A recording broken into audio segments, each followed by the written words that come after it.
Más personal para mejorar el servicio en el Instituto Jalisciense de Ciencias Forenses. La opinión oportuna de Alberto Osorio Méndez. Pandillas, un problema social. Una herramienta que ayuda a resolver los crímenes en Jalisco, la reconstrucción facial. Nos da muchísimo gusto darle a usted la más cordial de las bienvenidas a un programa más de su periódico El Gratuito. Como siempre tendremos opiniones y entrevistas que seguramente serán de su interés. Piden más personal para mejorar el servicio en el Instituto Jalisciense de Ciencias Forenses.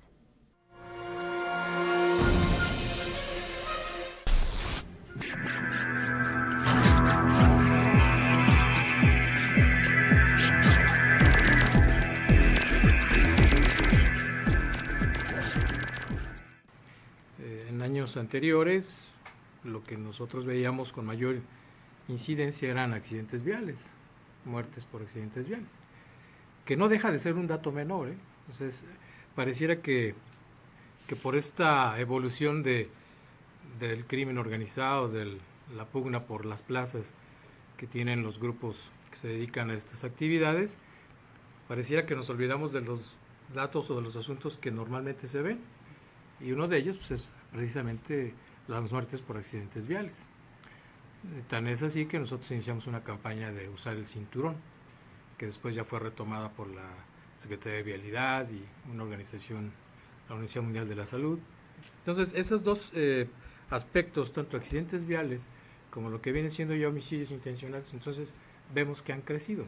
O sea, se mantiene por lo menos vialidad, los accidentes viales y los otros tipos de muertes pues también han superado también en gran cantidad la potencialidad que a veces tienen las instituciones de atender un evento o 5 eventos al mismo tiempo, ¿no? Entonces esto hace que el instituto tenga una mayor relevancia, que se dé más a conocer, pero por las acciones que realiza. Y con ello, pues nosotros tenemos en la actualidad 27 especialidades, que no nada más son las que vemos del diario, sino también tenemos otras que van ligadas todas a las ciencias, como ingeniería, como viene siendo psiquiatría, medicina legal, documentos cuestionados, contabilidad forense, agronomía, arquitectura también, y otras áreas que generalmente la gente pues no conoce, no las detecta hasta que tiene un asunto o un problema que resolver a través de una denuncia en la que se ve involucrado. Y también nosotros atendemos esas áreas, somos multifuncionales y obviamente los asuntos crecen o las especialidades se incrementan en función de la incidencia de algunos hechos, ¿no? Entonces, por ejemplo, anteriormente no hablábamos de informática o del análisis de voz, y hoy sí lo hacemos. Aquí en el instituto hacemos dictámenes en informática específicos que nos pide la gente del Ministerio Público, y también hacemos análisis de voz, de grabaciones, etcétera. La parte genética, hace unos años, pues era muy raro oír hablar de ella, el ADN famoso. Hoy en la actualidad, en el instituto, cada cadáver que llega a la institución se le toma su muestra genética, se mete en una base de datos y posteriormente en esa misma base, con otros datos que se van a incorporar, podrá darnos una comparativa, un hit que le llamamos nosotros, y hay una identificación de personas, ¿no?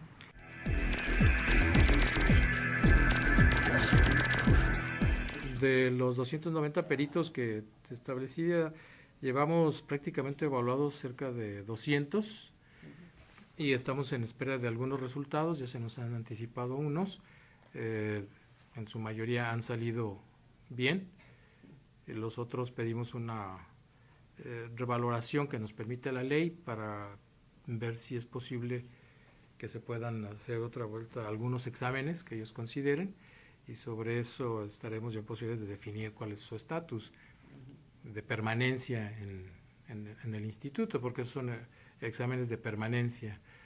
La gente que ingresa tiene otra batería de exámenes, son ingreso y permanencia, ¿no? Es más o menos como se maneja en control de confianza. Y traemos un alto porcentaje Yo casi estaría hablando de un 90% de los que han ido, que han aprobado, y de otros que estamos solicitando su revaluación. ¿Y serían 200 de cuántos? De 290. Entonces ya casi.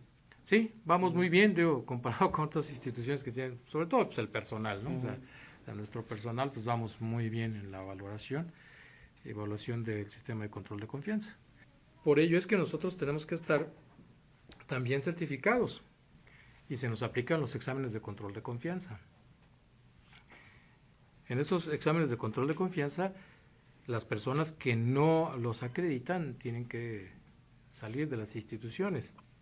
Estamos en ese proceso y de hecho el de La Voz fue sujeto ya a ese examen. A mí me enviaron a la Ciudad de México, tuve que realizar los exámenes y con mucho gusto le digo que los aprobé, y con esa misma fortaleza y fuerza moral yo les pido a mis peritos que actúen. Entonces hay una directriz ordenada, hay una directriz que va en un ejemplo, no nada más de ejercicio y solicitud de hagan bien las cosas, sino desde la cabeza hay que hacer bien las cosas. Como decían por ahí, las escaleras se barren de arriba hacia abajo, ¿no?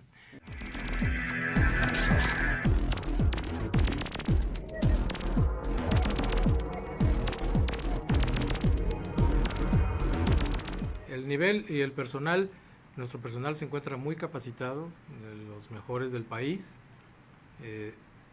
pero sí requerimos incrementarlo.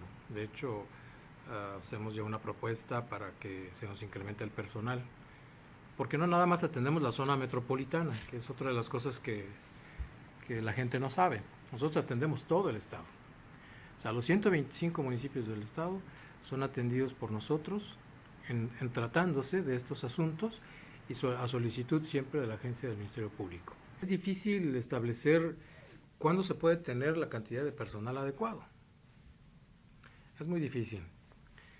Sin embargo, sí considero que requerimos de más personal, porque además tenemos ya la situación del narcomenudeo, que es algo que ya lo ve el Estado, ya se ve a nivel del Fuero Común, ya no es exclusividad de la Federación, ya es de los estados. Ello conlleva también la participación de los peritos en la determinación del tipo de droga, la situación médica de la persona, ¿sí?, el análisis que se tenga que realizar de algunas drogas que se encuentran, y esto se tiene que desarrollar rápido porque también tienen término para poder consignar. Entonces, esto nos da una dinámica mayor. También viene la parte del feminicidio, en la que hay protocolos que han surgido, que nos piden mayor participación dentro de la elaboración de esos dictámenes, ¿no?, especializando a la persona. Los peritos están especializados, pero ahí sí quizás la cantidad de personal sí nos empiece a generar un poco de problema en cuanto al término de emisión de los dictámenes. O sea, todos los dictámenes se realizan, hay unos que son de término, otros no, pero se tienen que realizar.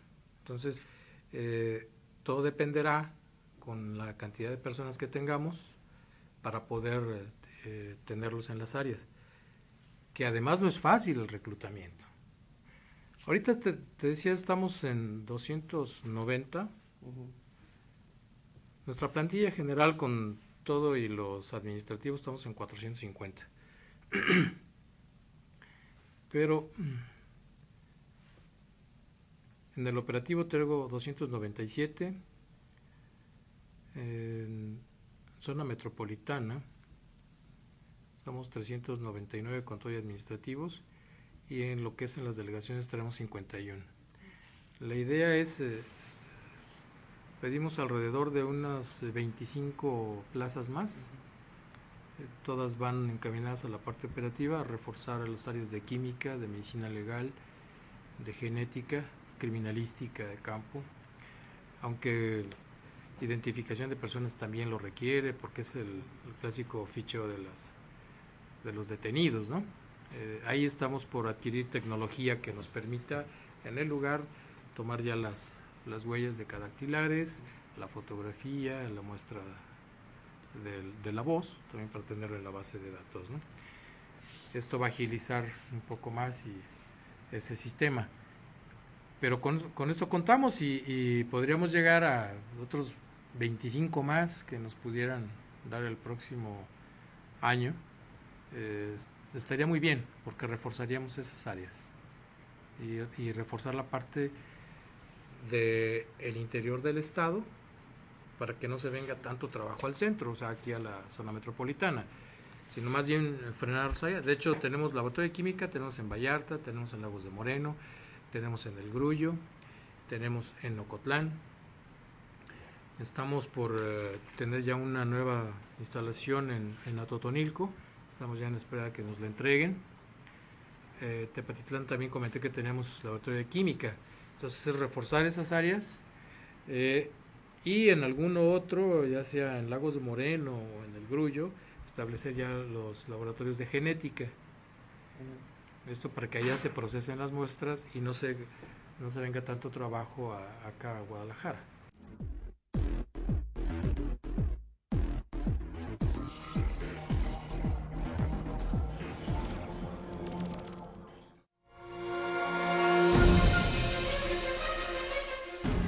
La opinión oportuna de nuestro compañero el periodista Alberto Osorio Méndez.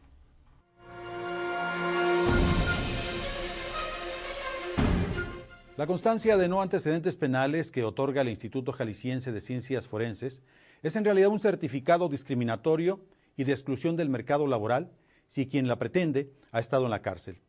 Cientos de hombres y mujeres a diario quedan fuera de la posibilidad de obtener este documento sin importar su edad, preparación, capacitación para el trabajo o el estado civil.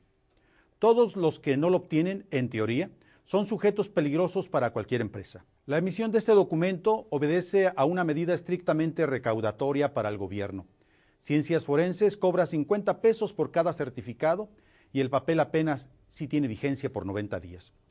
Su expedición únicamente se puede hacer en uno de los 15 módulos que trabajan en la entidad. Lo curioso de todo esto es que hasta los menores, justo en la edad cuando el individuo aún no tiene la categoría de ciudadano, tienen que buscar este certificado si pretenden trabajar. Ello, a pesar de la serie de leyes que defienden a la infancia y los tratados internacionales en donde el Estado mexicano ofrece garantías especiales a los niños. El documento vale para empleados, amas de casa, académicos, estudiantes, agroproductores y para aquellas personas que radican en el extranjero y hasta para turistas o empresarios. El problema surge cuando el interesado en la obtención del documento ha sido procesado por cualquier tipo de delito menor, sin importar si a final de cuentas es culpable o inocente. Hace unas semanas, una ex empleada de una dependencia federal solicitó la carta para reincorporarse a la vida laboral, después de estar presa por 2 años y acusada de manera injusta por el delito de fraude, pero la dama fracasó en todos sus intentos. Su expediente es de una ex reclusa, y nadie puede escuchar que la mujer había sido procesada en forma ilegal y engañada por el propio patrón. La mujer narra que su ex jefe le solicitó firmar documentos relacionados con el manejo de fuertes sumas de dinero que ella nunca vio, pero que en apariencia la ponían como la principal responsable del fraude, sin saber ella de qué se le acusaba. Hasta la fecha, su ex jefe labora como un distinguido burócrata y un profesionista de moral intachable, cuando en verdad se trata de un delincuente de cuello blanco. Por fortuna y en contrasentido de estos excesos, la semana pasada una diputada federal de Jalisco, Rocío Corona, a través de la Cámara de Diputados, empezó a promover la derogación de esta famosa carta de no antecedentes penales. Con ello se espera que ese documento deje de existir o al menos sea transformado para no satanizar a los trabajadores que sean objeto de un proceso penal en su contra. Soy Alberto Osorio Méndez y le espero en la próxima entrega de su periódico El Gratuito.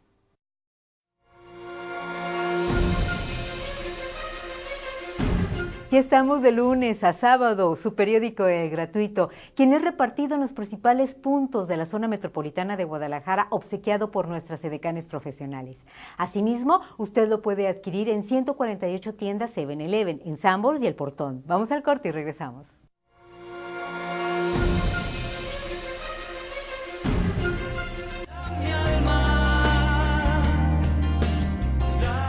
Tú puedes ayudar a construir un puente de una infancia con violencia a una niñez en armonía. El Puente de los Niños AC es una casa hogar para 15 niños de 5 a 13 años. Somos un puente que se construye desde el 2005. Atendemos casos de niños abusados y abandonados. Queremos que estos niños vivan una vida feliz, sana y sustentable. Puedes ayudar de diferentes formas. Apóyanos o llama al 1589-2959 o realiza un depósito bancario al número de cuenta 1638-231-5 de ICSE a nombre de El Puente de los Niños AC.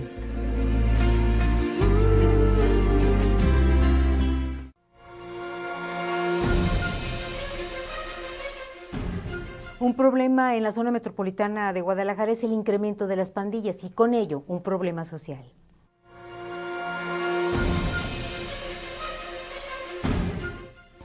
Según datos de la Secretaría de la Defensa Nacional, en la zona metropolitana de Guadalajara existen más de 1000 bandas callejeras, también llamadas pandillas. Pues la pandilla, eso viene siendo como que suplir un poco lo que en la familia verdadera pues hace falta, ¿no? Entonces la familia es un grupo de jóvenes donde se protegen, donde se ayudan, bueno, sabemos dónde se drogan, o a veces se golpean, a veces entre ellos mismos, pero pues al final de cuentas se golpean y al siguiente día son camaradas como siempre. Grave pues porque pues, hay mucha violencia, sabemos que la droga genera violencia, muchos asesinatos, pero es precisamente por eso, por el celo, ¿no? El celo de la familia. Bueno, si de repente viene otra familia a la familia y la empieza a maltratar, pues obviamente pues, está la contesta, ¿no? Y es cuando se hacen las viejas rencillas. Entonces sí está un poco complicado ahorita, porque de repente no sabes a qué hora va a ser el balazo, a qué horas va a caer el botellazo. Entonces la gente vive con temor, y sobre todo más en la zona donde radican las pandillas, ¿no? O sea, genera un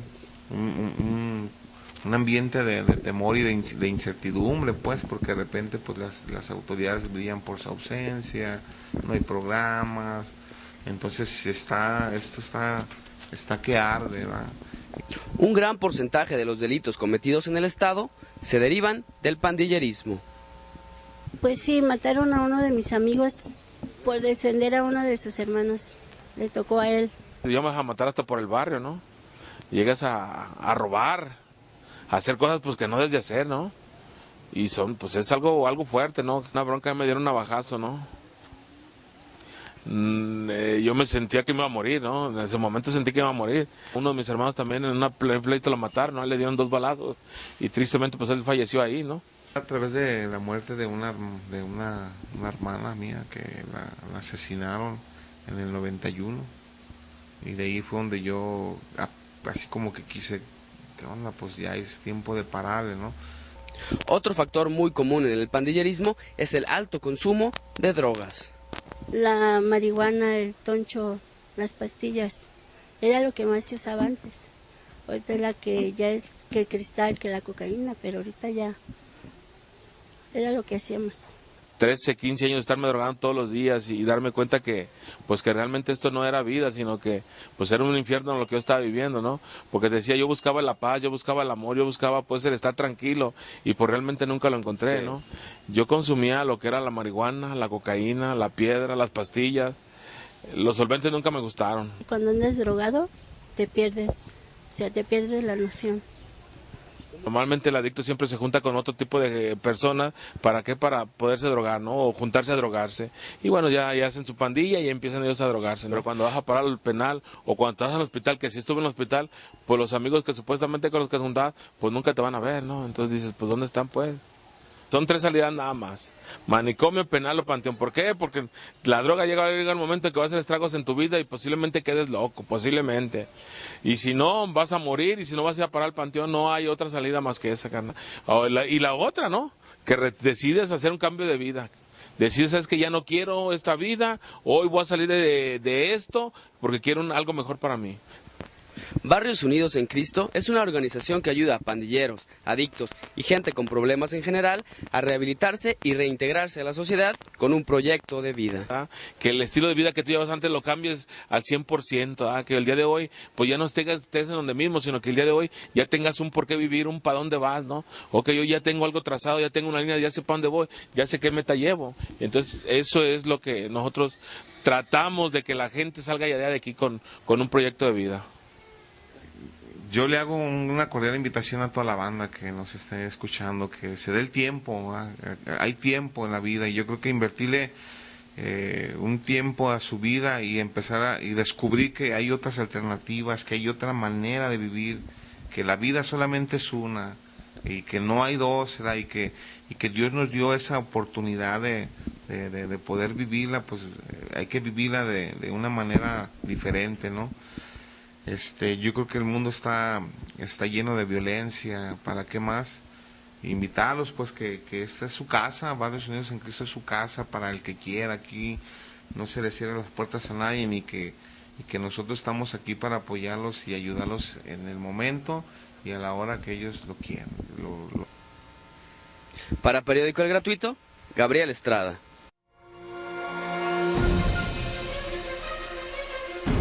La información oportuna y al momento usted puede ingresar a nuestra página de internet www.elgratuito.com.mx. Vamos al corte.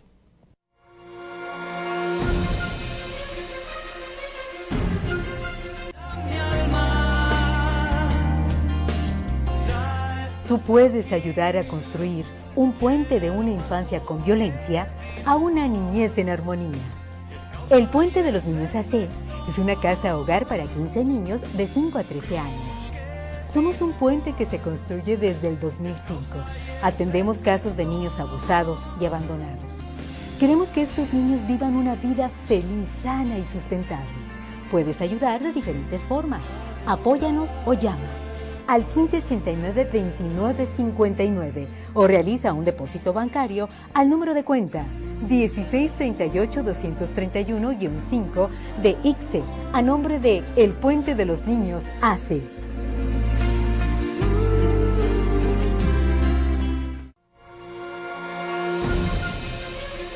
La reconstrucción facial es una alternativa para resolver los casos de crímenes en Jalisco.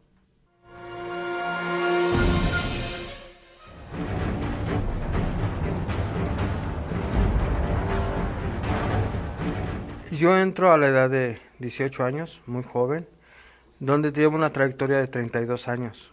Mi oficio, mi trabajo es por herencia. Mi padre fue el primer criminalista en el estado de Jalisco. Resulta que al fallecer me ceden su lugar y de esa forma yo empiezo ya con mi carrera actual y me fui desarrollando tanto como persona como en el trabajo que realizo. Mi primer oficio fue criminalista de campo. Aquí, en aquellos tiempos, existía mucho lo que viene siendo, éramos todólogos. Así como le entrábamos a la identificación de huellas dactilares, le entrábamos a cuestiones de balística, cuestiones de otra naturaleza, pero el cargo en aquel tiempo era criminalística de campo. En el año de 1983 no existía ese servicio de retrato hablado. Un día lo requieren y nuestro director nos hace la pregunta, ¿quién sabe dibujar para poder hacer un retrato hablado?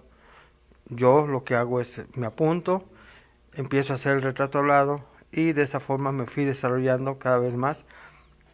Aunque los retratos hablados en aquel tiempo eran muy raros, no eran constantes, de esa forma yo me fui desarrollando, me fui practicando en la vida cotidiana y de esa forma fui mejorando la técnica de retrato hablado. Hasta el año de 1989 se me da la oportunidad para realizar una reconstrucción bidimensional y de esa forma es como ingreso a lo que es el mentado ambiente de reconstrucción craneofacial. Este proceso es simplemente de observación. Muchas de las partes que nosotros obtenemos es información de otras áreas. la más principal viene siendo la antropología. La antropología forense nos determina la edad, el sexo, la estatura, el grupo racial. Y de esa forma es como se va realizando un buen contexto facial donde se logra la identificación, la posible identificación de esa persona hasta un promedio de 75-80%. Si ustedes observamos un cráneo, ese cráneo tiene ciertas características individuales que otros no lo tienen. Existen cráneos donde tienen una protuberancia frontal en la parte de la frente, el mentado cuernito. Aquí tengo un modelo de ese tipo de cráneo, donde las demás personas no los tienen. Hay ciertas características en los cráneos, en la cuestión ósea, que no diferencia uno con otro, y eso nos hace ser individuales. Primeramente hacemos el análisis del cráneo. Empezamos a observar ciertas características que nos podrían dar la pauta para poder darle tal o cual rasgo facial. El rasgo facial me refiero a los ojos, nariz, boca, etc. De esa forma, al hacer el estudio, podemos detectar ciertas partes individuales que no existen con otra persona. Por ejemplo, podemos encontrar que esa persona tiene un casquillo en alguna muela, y ese casquillo es individual. No siempre las personas traen ese casquillo, y eso es parte individual de esa persona, que nos podría dar la identificación. Al analizar ese cráneo, nosotros inicialmente empezamos a colocarle las partes musculares que corresponden al rostro. Esto me refiero a los 13 músculos principales que existen en toda la parte facial, que vienen siendo 11 de expresión y 2 que vienen siendo los músculos de masticación. Estos músculos de masticación son los más grandes que existen en la parte facial, y los demás son los que nos hacen hacer expresiones como reír, llorar, fruncir el ceño, etc. Esos músculos son muy importantes en la reconstrucción. De esa forma, ya teniendo esos músculos, iniciamos con lo que viene siendo la grasa. La grasa facial es importante para rellenar la estructura general de la cabeza. Y por último, la colocación de la piel por medio de material sintético.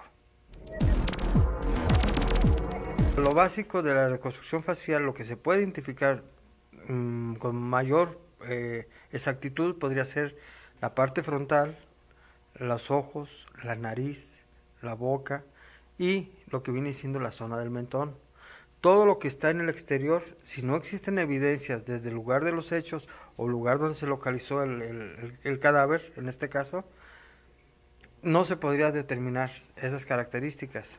Por ejemplo, si en el lugar de los hechos no se encuentra el pelo, el cuero cabelludo del cadáver, obviamente no vamos a saber cómo es su pelo, si lacio, chino, oscuro, claro, etc. El color de ojos no podemos determinarlos, si son ojos claros u ojos oscuros. El tamaño y forma de las orejas, recordemos que la oreja es cartílago adiposo, y ese cartílago adiposo desaparece y no podemos determinar las características de la oreja. Las personas que son robustas, de cara amplia, o personas de un rostro seco, tampoco se puede determinar. ¿Por qué? Porque en la zona de las mejillas desaparece totalmente evidencia de cómo eran sus rasgos en ese aspecto. Sí he tenido éxitos, he tenido tanto éxitos como fracasos. Aquí lo que pasa es lo siguiente: la reconstrucción facial es una forma de identificación que es en auxilio del ADN, de la identificación de esa persona. Sin embargo, el ADN es el que da con certeza si es o no es. Para ello, nosotros ya estamos adelantando en cierta forma, auxiliando a esta área para poder identificar a esa persona. Y he tenido reconstrucciones faciales que me han dado la satisfacción de que sí tiene parecido. Y eso se hace a base de un estudio. Ese estudio se le llama fotomontaje. El fotomontaje o sobreposición, fotografía, cráneo, radiografía, cráneo, odontograma con la parte dental del cadáver, son partes definidas que se hacen con fotomontaje. Y eso ya nos da la pauta si hay características. Yo tengo la habilidad de poder hacer ese tipo de actividad del fotomontaje y me ha dado mucho resultado. Es cuando yo ya digo, sí se trata de la misma persona o tiene mucha proximidad. Para mí, la reconstrucción facial es una parte científica y yo puedo asegurarle que el estudiar la anatomía humana, es algo tan hermoso. O sea, el cuerpo humano de por sí es hermoso, aunado con todas esas estructuras internas que obtenemos, y lo más agradable es que le demos vida a esa persona por medio de su rostro. Para mí es una cuestión más que sobrenatural, para mí es una cuestión científica que me ha hecho mejorar cada vez como persona y en relación a mi trabajo. Nosotros, primeramente, la solicitud de la reconstrucción facial es a solicitud del Ministerio Público. Si el Ministerio Público no nos da esa autorización, nosotros no hacemos el trabajo de reconstrucción. Sin embargo, desde ahí nace la inquietud de darle lo más posible de parecido para que se pueda identificar. Llega el momento en que nosotros entregamos nuestro dictamen, que viene siendo una especie de imágenes de la reconstrucción facial tridimensional, y de esa forma es cuando el Ministerio Público las coloca en un lugar adecuado y empiezan las personas a murmurar sobre esa imagen. Se parece a fulanito y ahorita anda desaparecido. Se acercan los familiares al servicio médico forense o al lugar donde pueden identificarlos a Procuraduría, y es donde nosotros les mostramos la reconstrucción facial. Ellos ya determinan, ¿sabes qué? Sí se parece, pero házmelo más gordito, házmelo de pelo más lacio, más ondulado, etcétera. Los cambios externos nos lo da él, pero lo básico es lo interno. Y es donde nos dan las evidencias que nos indican que así era esa persona, como las fotografías, radiografías, odontogramas, etcétera. Yo cuando inicié en el año de 1989 a hacer las reconstrucciones faciales, tenía una reconstrucción allá cada 6 meses, 1 o 2 por año. Ahorita ya andamos en un promedio entre 2 y 3 por mes. Es un promedio. Hay veces no nos llega ninguna, pero el siguiente mes nos llegan de más. Es variado. Y en los últimos años sí nos ha llegado más trabajo con respecto a la reconstrucción facial. Estoy hablando de 4 años para acá, más o menos, ha aumentado el trabajo con respecto a la reconstrucción facial. La tecnología, tenemos programas en tercera dimensión que nos ayudan a realizar la reconstrucción facial en 3D. Esos programas, a mi punto de vista, siguen siendo auxiliares. ¿Por qué? Porque no es lo mismo ver en un plano, aunque sean con movimientos, las personas quieren ver algo físico. Y la reconstrucción facial a la antigua, que viene siendo en escultura, les da más semejanzas de una persona que fuera en computadora. Pero no se descarta la computadora. Para mí es muy importante, pero sigue siendo un auxiliar. Es un auxiliar que nos ha apoyado mucho en este aspecto. Les recordamos que ya estamos de lunes a sábado su periódico El Gratuito, quien es repartido por nuestras edecanes profesionales en los principales cruceros de la zona metropolitana de Guadalajara. Asimismo, usted lo puede adquirir en los 148 tiendas 7-Eleven, en Sanborns, en El Portón, y puede ingresar a nuestra página de internet www.elgratuito.com.mx. Gracias por su atención y los esperamos en la próxima.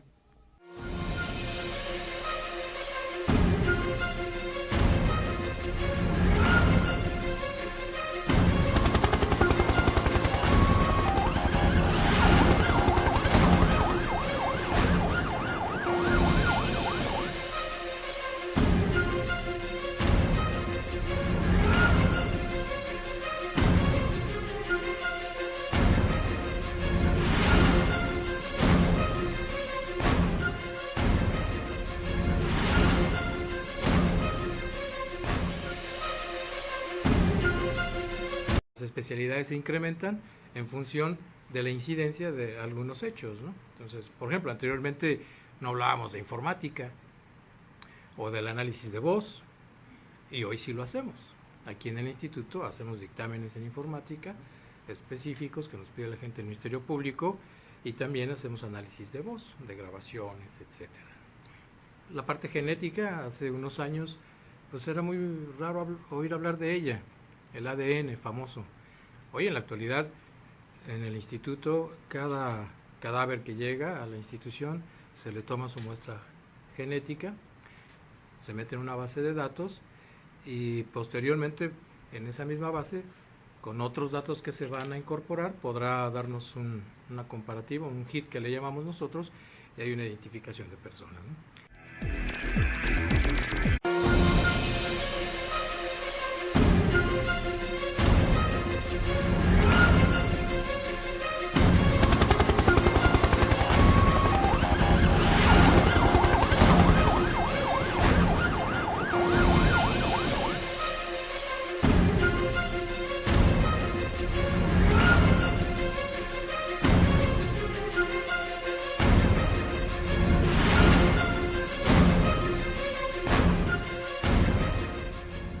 Más personal para mejorar el servicio en el Instituto Jalisciense de Ciencias Forenses. La opinión oportuna de Alberto Osorio Méndez. Pandillas, un problema social. Una herramienta que ayuda a resolver los crímenes en Jalisco, la reconstrucción facial. Nos da muchísimo gusto darle a usted la más cordial de las bienvenidas a un programa más de su periódico El Gratuito. Como siempre tendremos opiniones y entrevistas que seguramente serán de su interés. Piden más personal para mejorar el servicio en el Instituto Jalisciense de Ciencias Forenses.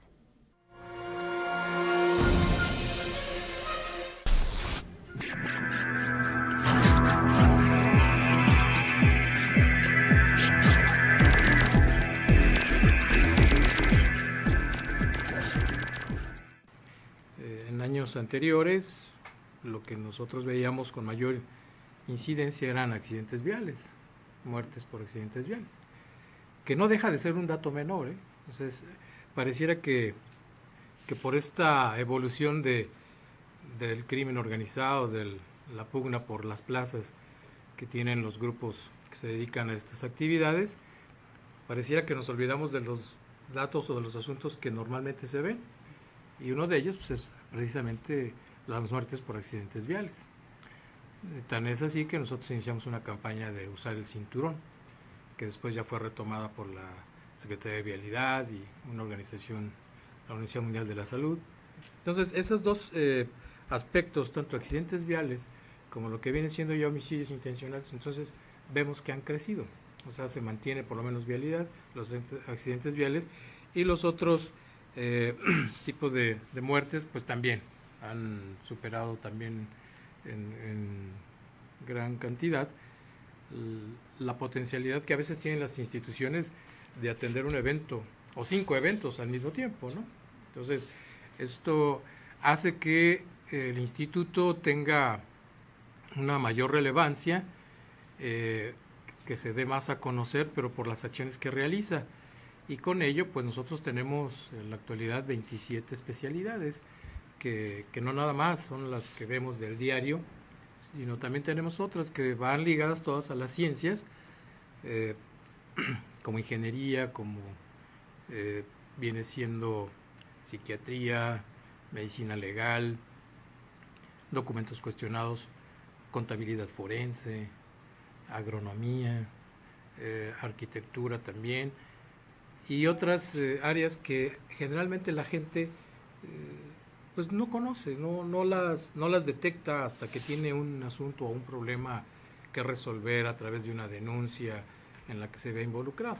Y también nosotros atendemos esas áreas, somos multifuncionales y obviamente los asuntos crecen